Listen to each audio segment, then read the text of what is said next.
బ్రహ్మకు వేదాలు సమర్పించిన పవిత్ర స్థలం ఎక్కడుందో మీకు తెలుసా? విద్యా బుద్ధులను ప్రసాదించే ఆలయం ఏదో ఊహించగలరా? తదితర విశేషాలతో సాగే అనగనగాలోని నేటి కథనమే సంతానం, జ్ఞానం, ఆరోగ్యం, వరంగా లభించే దివ్యధామం శ్రీ మహావిష్ణువు వేద జ్ఞానాన్ని బ్రహ్మకుపదేశించిన పుణ్యక్షేత్రం.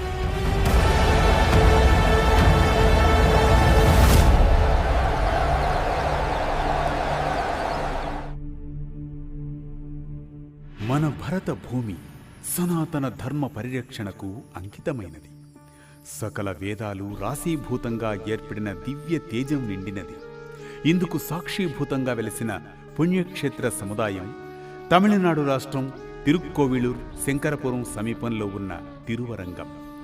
ఈ క్షేత్రంలో శ్రీరంగనాథస్వామిగా శ్రీ మహావిష్ణువు శయన రూపంతో అలనాడు కృతయుగం నుండి భక్తుల అనుగ్రహానికి సాక్షిగా ఉన్నాడు.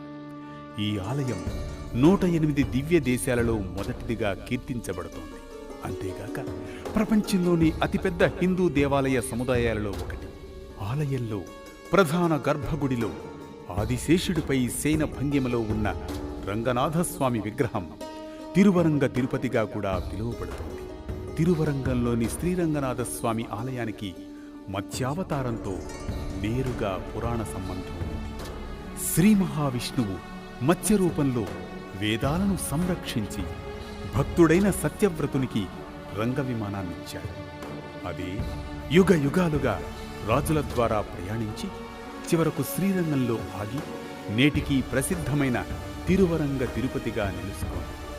ఇక ఈ కథనం పూర్వాపరాల్లోకి వెళితే భగవత్ పురాణం ప్రకారం అనగనగా అనుకునేలా కృతయుగంలో ఒక కల్పం చివరలు దానవుడు బ్రహ్మ విశ్వ సృష్టితో అలసిపోయి ఆవలిస్తున్నప్పుడు పవిత్ర వేద గ్రంథాలను బయటకు వచ్చినప్పుడు వాటిని అపహరిస్తాడు.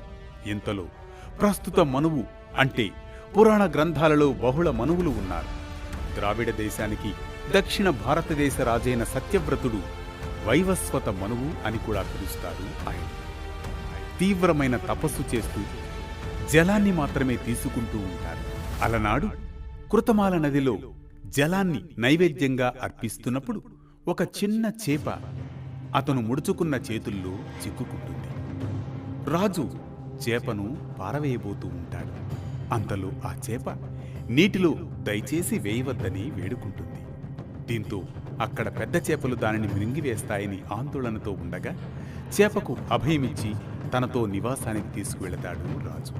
కాని ఆ చేప మరింత పెద్దదై మరింత స్థలాన్ని కోరుకుంటుంది. రాజు దాన్ని ఒక చిన్న చెరువులో కలిస్తాడు. కాని చేప త్వరలోనే దాన్ని కూడా మించిపోతుంది. చేపలు నీటి జలాశయాల కంటే ఎక్కువగా పెరగడంతో సత్యవ్రతుడు దానిని సరస్సుకు, తరువాత పెద్ద జలాశయాలకు, తరువాత సముద్రంలోకి జారవిడుస్తాడు.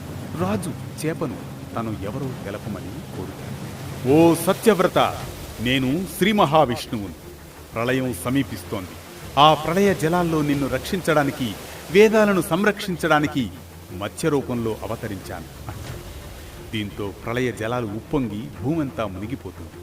ఓ సత్యవ్రత, ఈ నావలోకి ఋషులను సత్ప్రజలను ఎక్కించు.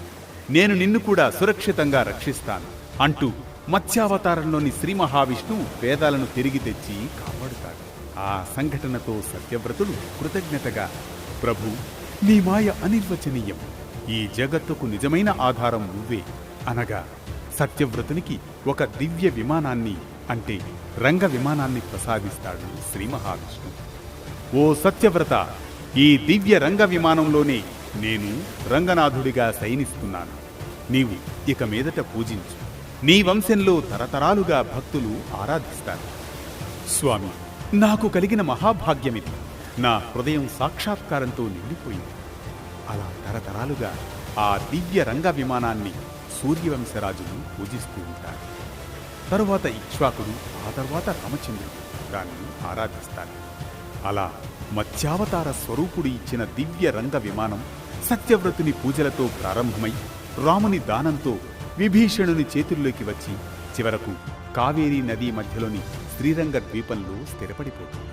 అదే నేటి తిరువరంగం శ్రీరంగనాథస్వామి ఆలయం. 108 దివ్య దేశాలలో ప్రథమమైన ఈ ఆలయం మత్స్యావతార మూలంగా ఎలా వెలిసింది. ఇదే సంతానం, జ్ఞానం, ఆరోగ్యం వరంగా లభించే దివ్యధామం, శ్రీ మహావిష్ణువు వేదజ్ఞానాన్ని బ్రహ్మకుపదేశించిన పుణ్యక్షేత్రం. మరో విశిష్ట కథనంతో రేపటి అనగనగాలో కలుసుకునేంత వరకు కొనసాగుతూనే ఉండండి వేటు న్యూస్తో.